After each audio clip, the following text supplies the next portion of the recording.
জানা গেল আসল কাহিনী, কেন সমালোচনা হচ্ছে জামায়াতে আমির ডক্টর শফিকুর রহমানের। মাইলস্টোন কলেজের বিমান দুর্ঘটনায় হাসপাতালে আহতদের দেখতে গিয়ে ব্যাপক সমালোচনার শিকার হচ্ছেন জামায়াতে ইসলামীর আমির ডক্টর শফিকুর রহমান। বিএনপি বিশেষ করে ছাত্র দলের নেতাকর্মীরা তাকে গালিগালাজ করছেন প্রকাশ্যে সোশ্যাল মিডিয়ায়। বিষয়টি নিয়ে নিউজ করেছে বিবিসির মতো মিডিয়া।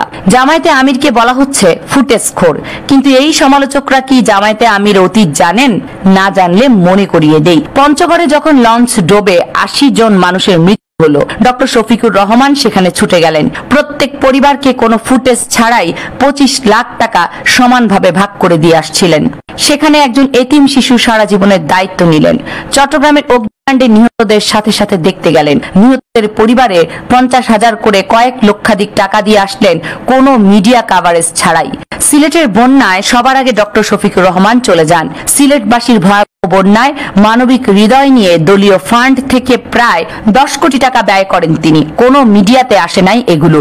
জুলাই শহীদদের পরিবারের পাশে ডক্টর শফিকুর রহমান ছুটে গেলেন। প্রত্যেক শহীদের পরিবারকে ২ লাখ করে টাকা দিলেন। মাগুরা সে আসিয়ার পরিবারের পাশে যখন কেউ নেই, তখনই জামায়াতে আমির ডক্টর শফিকুর রহমান সেখানে ছুটে গিয়ে পুরো পরিবারের দায়িত্ব নিয়েছেন। কই, তখন তো তাকে ফুটেজখোর বলা হয়নি। আজকে যখন আগুনের মানুষের কাছে ছুটে গেলেন, তখন তিনি ফুটেজের রাজনীতি করছেন, তাই না? হ্যাঁ, এটা ঠিক।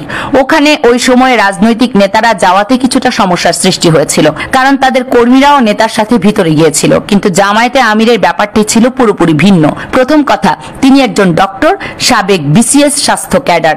দ্বিতীয়ত, তিনি আরেকটি বড় কাজ করেছেন সেখানকার পরিস্থিতি বিবেচনায়।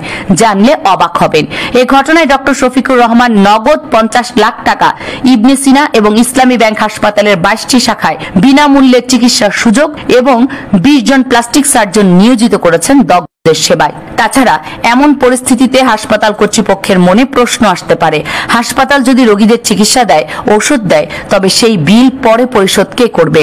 রোগীর পরিবারের কি সেই সামর্থ্য আছে? এ সময় কোনো ব্যক্তি বা দল যদি পাশে থাকে, এটা অবশ্যই বড় ধরনের সাপোর্ট। জামায়াতে আমির নিজে অসুস্থ হওয়া সত্ত্বেও কালকের ঘটনায় যা করলেন সেটা রাজনীতি নয়, মানবিক দায়িত্ববোধ।